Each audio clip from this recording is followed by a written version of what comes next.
Hi, I'm Melissa Hurley, and tonight we have with us a very special guest, Jim Campano, who many of you may recognize. He's on many local cable televisions across Massachusetts, and especially in the greater Boston. He actually is the editor and publisher of a newspaper, The West Ender, which we'll talk about a little bit later. And he's just an all-around active guy.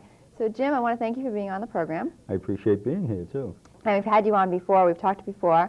Right. It's interesting to have the hosts on of other cable access programs as well sometimes, too. It's a lot of fun. So tell me about, you grew up in the West End. Yeah, and the West End just kind of dispersed throughout greater Boston, and there's many West Enders living throughout Massachusetts and probably New England. Tell me about growing up in the West End. All through Middlesex, too, right? And the good thing about being on like a show like yours is because we have a lot of people in Everett and Malden. Well, we're on in Malden, but Revere and, but anyways, Reading and the Middlesex County that we don't get to. So once in a while, it's good that they can see. Well, growing up in the West End was a whole different story. It was, in that era, there were a whole lot of neighborhoods like that, the North End, Southie, a whole host of neighborhoods that were similar, that working class, blue collar, neighborhoods. But the West End was a little different. For some reason, it seemed to have gelled and melded better, not better, I don't want to use the word better, but into this big mixing pot, that all the different, there was 22 different ethnic and racial compositions there. Oh, my goodness. The New York streets were similar, which was the actual first, the two big projects in Boston were the New York streets, which is where the Boston Herald is today. And the reason they called them New York streets was because they were all named after New York cities. Oh, okay. And it didn't work that well because nobody wanted to build on it. So they went looking for a neighborhood in a good location, and they came to the West End. But getting back to the, the makeup, so you grew up with different people and different kinds of, you had different kinds of foods, and I mean, you went from, you had Albanian friends, you had Irish friends, you had... So as much as the West Ender neighborhood was like any other neighborhood in Boston, it really was unique, because if you think about the North End was predominantly Italian, there's South Boston, all the different areas, whereas you're saying in the West End, 22 different ethnics. Right now in Boston, I think they have 20 or 22 different neighborhoods, so that's really amazing. Well, Boston was one of the most segregated cities, and I'm not talking about black and white. Boston was one of the most segregated cities in the country, because you had all the Irish in one section. A lot of the other cities, they had like Irish and Italian sections, but most of the city was still dispersed. Where in Boston, the only two were the New York streets and the West End. And so there was a distinct feeling in the West End that, you met different people and you talked to different people. And did you have neighborhood schools? So you went to school, we did until you got to high school. We didn't have high schools. You had to go outside of the neighborhood. You had to go to, matter of fact, the North End and the West End, both. There were no high schools, other than the North End had Christopher Columbus, which was a Catholic school. So these kids in your neighborhood, you were going to school with them, you were playing with them after school. If you did any type of after-school activities, they most likely were probably in your football. group. We had football teams, baseball teams. It was really a great neighborhood to grow up in. I had a good time. I suppose some people didn't like it, but most of the people I talked to, most of us really had a good time growing up there. Right. But would it have stayed the same? I don't know. But at least we would, if they didn't tear it down, at least we would have had the opportunity to do it on our own. Now, just for some of the folks who are watching and may not know exactly where it is, the West End section that we're talking about is in the city of Boston, and it's over by the Fleet Center. Right. Bounded by Beacon Hill. Okay. Beacon Hill on one side, the Charles River on the other, the Tip O'Neill building and the Fleet Center on this side. Right. And the North End on the other side. Okay. And so it was that sort of enclave. And it's funny because I was talking to one of a West Ender who wrote a book called The Priest, and when we were talking, I had him on the show, and we were talking about the West End, and he said, well, Herb Gans wrote this book, Urban Villages, which is another thing, and everybody uses urban villages now to describe their little place in the city, but that was coined for West Enders. Okay. Urban villager was Herb Gans' term for West Enders. And so we're the originals, and we're the first, and we're the originals. And he said that because we were bounded, we had the Boston Brahmins on Beacon Hill in the freight yards. In those days, where the Tip O'Neill building is and the Fleet Center is now, they were all railroad yards, and we were sort of off all by ourselves. So he said he felt that by being there, we sort of developed like, as our own little colony and became the mores and cultures. The West End was different in one big way that I think than other parts of the city was. What's that? A lot of the other cities, when you went there, you had to live there 10 or 15 years to really be accepted. Whereas the West End would, they would take you in and you were pretty much a member of the community, unless you did something that, transcended all the neighborhood taboos. And then it would be, it would be different. You'd be shunned. You might as well just moved up. But that was one of the best things. I mean, I've spent some, after I tore the West End down, I spent a lot of time in the North End because that was like a sister community to us. So many West Enders were of Italian descent that came from the North End that basically there was, a movement back and forth. It was sort of a sister community. I spent some time in South Boston. One of my friends was in the military, and he spent time with South Boston guys, and we used to go down there and have a few brews in the bars. And it's a good neighborhood and everything. But, I mean, most of these neighborhoods had their own little, they were distrustful strangers. Right. More like Europe. In Europe, that was true, too. So, but that was basically, the West End was more like an open society. I guess with that many, ethnic groups and, racial compositions. Right. That's working. So what year did the West End neighborhood really disintegrate? Well, they started taking it down. There was a lot of money. HUD had a lot of money for slum removal. So they went into the West End and they tore the West End down. They started in '58. They finished in '61, I believe. Okay. And then they took the second half, where the Lindemann Center is today. They left like 20 acres of the older section, which is funny because they tore down the newer section of the West End. They left the 20 acres, and then they eventually took that for the government center. Okay. So in a period from 1958 to about '68, they destroyed the whole West End. They tore it down and ripped it up by its roots. So by 1970, you'd say that everyone had moved out of the West End? 1970 it was gone. Okay. I mean, it was probably gone about 1965 because there were the buildings and everything for the Lindemann Center and everything. I guess they were started about 64 or 65. So around 65, they took the second section and everything changed. And as I said earlier, you publish and edit a newsletter or newspaper, The West Ender, and you have this show.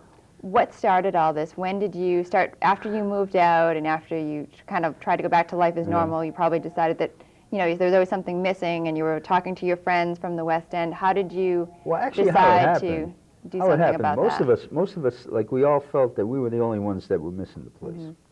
And one year, I was going to California, and one of my friends said, we're having a reunion out at Camp Gannett in Sharon, which was the camp, the Peabody House here in Somerville runs it now. Okay. But in those days, it was the West End had it.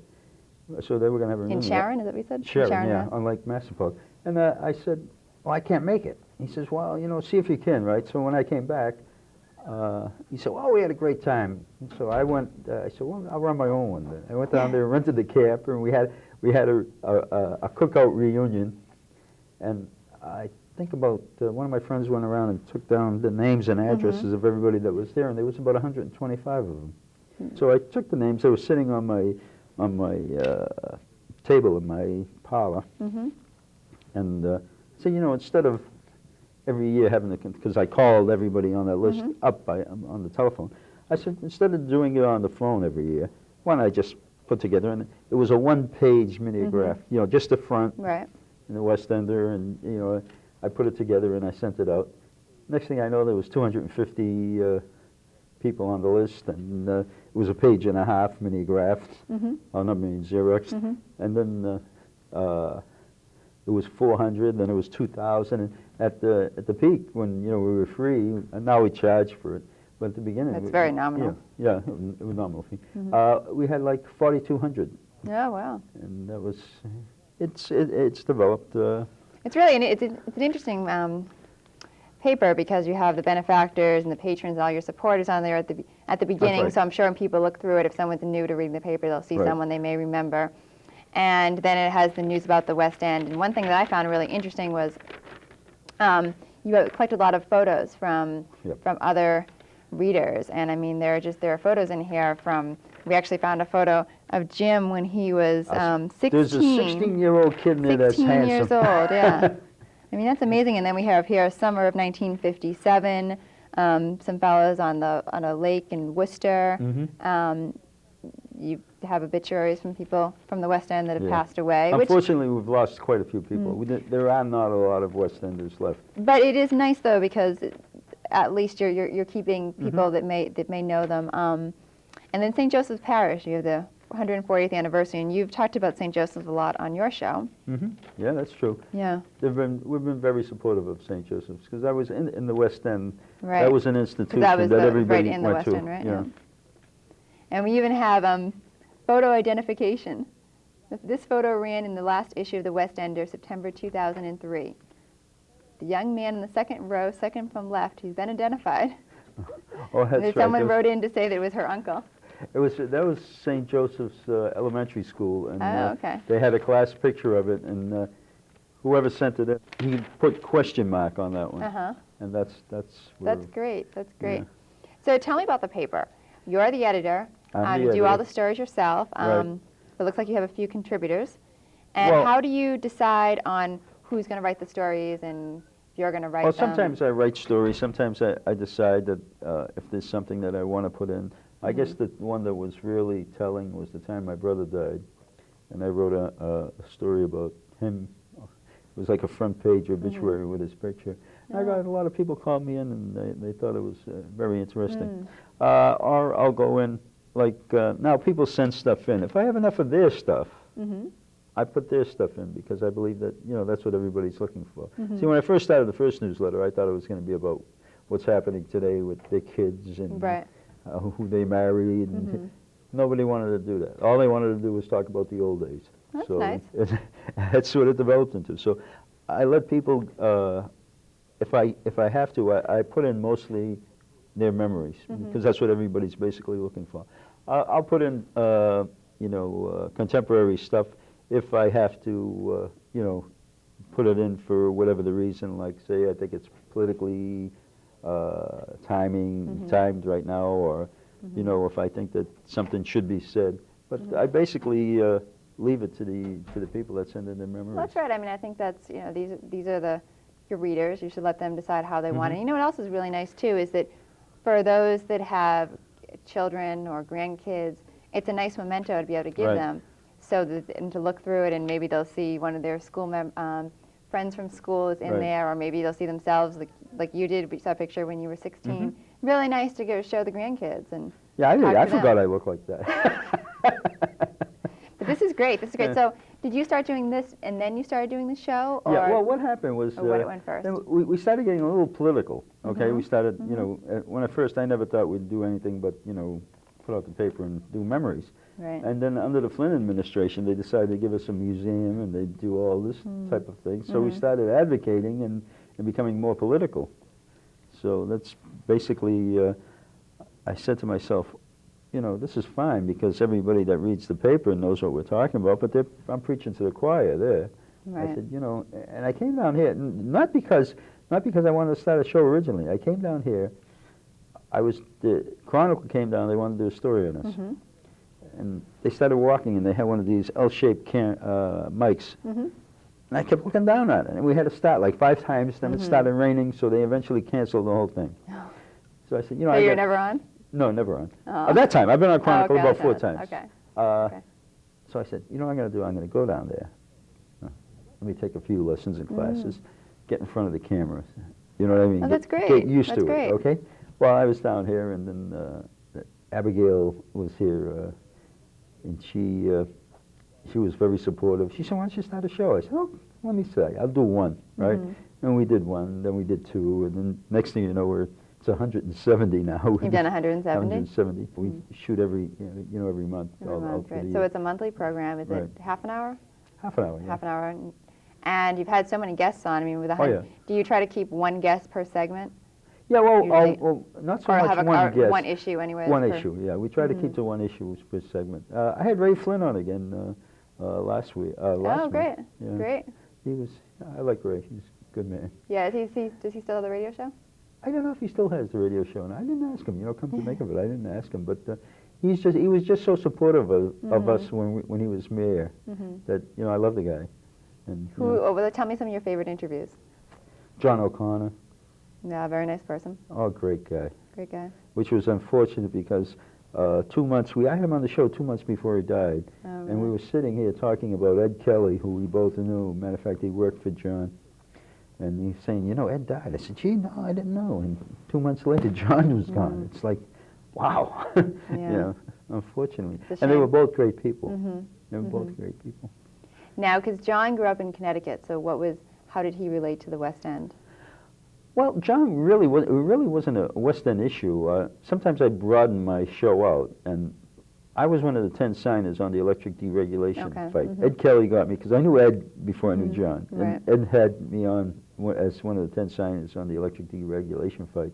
And I met John through that, and I got to know him that way. But there, he had the Green Works and everything.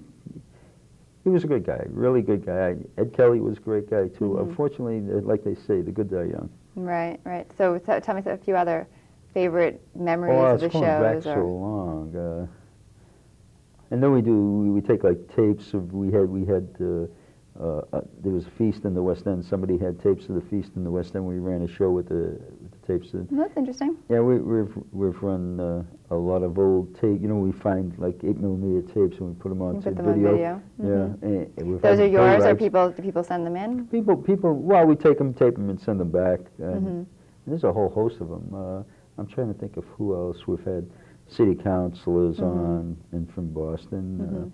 We had Shannon O'Brien before she became the treasurer. The treasurer. When she was on the show with a broken leg. Oh.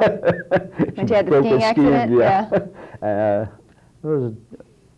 I'm trying to think. It's just been so long and so varied. We try to not to do the same thing like too close to each each show, and I think you'd probably do the same thing. Right.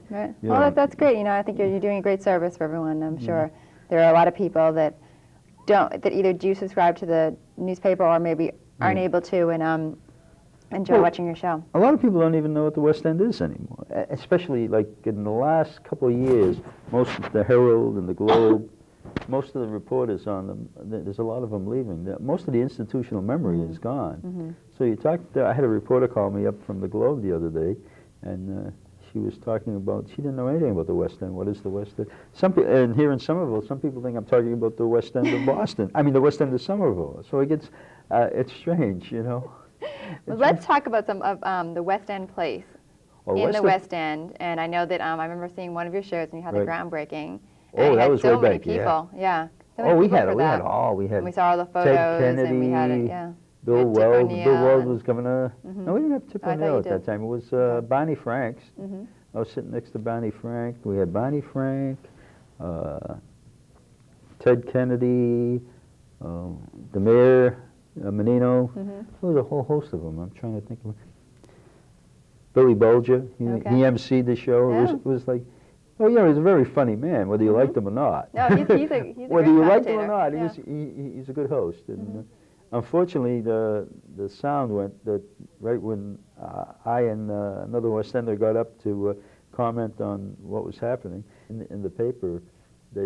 I made an analogy between Brigadoon and the West End, coming back, and they wrote it in the paper, so maybe the people up front could at least hear what I was saying. Could hear it, right? Yeah. Right.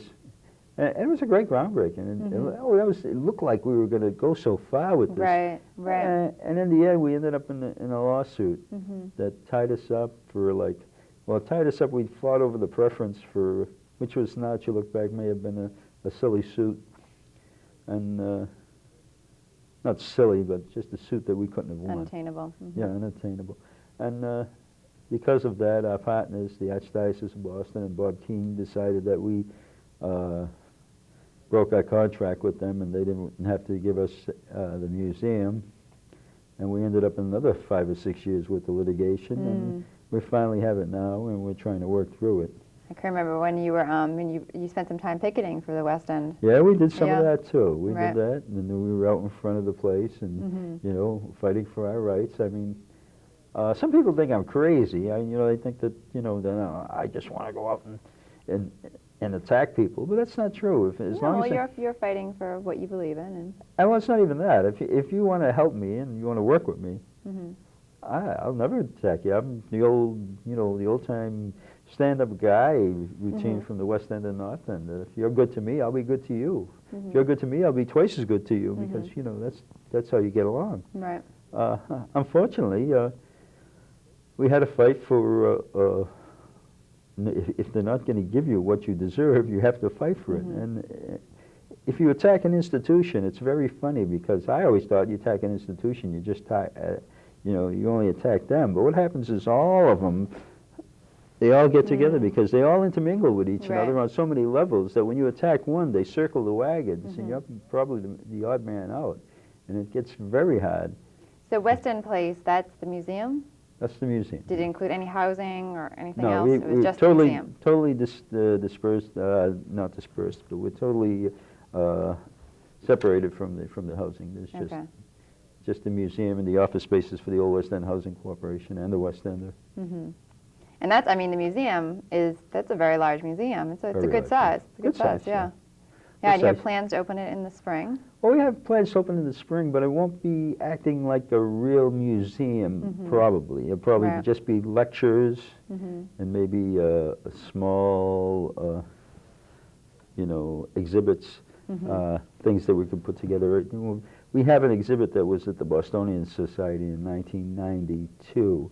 It was an award-winning exhibit. Yeah, really? Yeah, was it? We're going to have to. It was about the West End, and it had photos or all photos, interactive video, fire escape with statues on it, and there was a stoop. But from what I understand, the stoop they had a tid. They couldn't disassemble.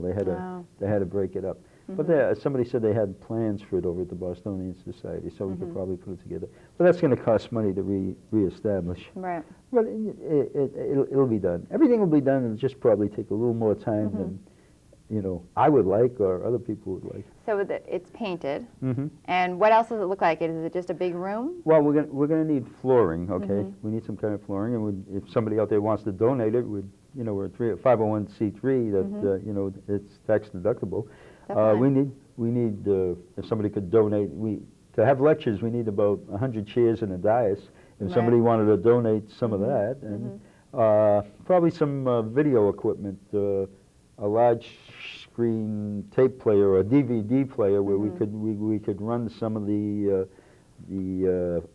memorabilia we have that's in film. A lot of the film we have in video we're going to change over to DVD, so we'll be able to run it and show people different facets of the Old West End when it was still up. Matter of fact, we have a slide presentation that we give a walk through the Old West End. There's 76 pictures of Herb Gans. Herb Gans took just before they tore the West End down. And we used to I gave it at the library, I gave it at the State House, and we give a walk through the Old West End and we describe it and we talk about it. Oh, interesting. But we also could use whatever kind of money. We could use money, we could use any kind of product that goes into helping a museum work, from chairs to basically anything. So what we're saying here is you have the space, but now we need to fill it. Your website is thewestendernews.com. So thewestendernews.com. Well, that's my website, yeah. Right, that's the website, but they can probably contact you on there. They can once they go to that. And then contact Jim is also, his phone number is 617-628-2479.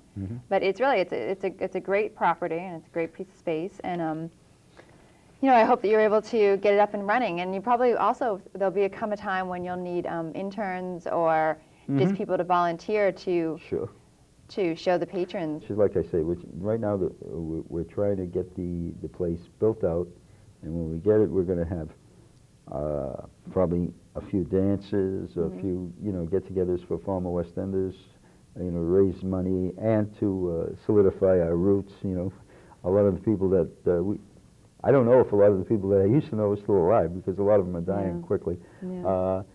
So we'll be using it as a community space for former West Enders. We'll try to do everything we can to get former West Enders in there. The only big problem with it is that there is really no parking down there. Right. So it gets a little tough for, and most of West Enders are 55 or above. Right. So in that sense, it may be a little rough for some of the people. But there's a lot of West Enders living in the Blackstone apartments and over at the Charles River Park. And I'm sure we'll have people in there all times. There was some discussion, because I don't know if we'll be able to find the material, is to put a 50s fountain, soda fountain in there. Oh. So, you know, it'd be sitting there and everybody. Oh, so it's like the 50s? Yeah. Oh, interesting. It'd be an exhibit plus a moneymaker. You'd be able to sell sodas and, you know, maybe ice cream. I don't really know. But it's an idea. Even if we can't sell the ice cream and everything, it'll still be a good exhibit.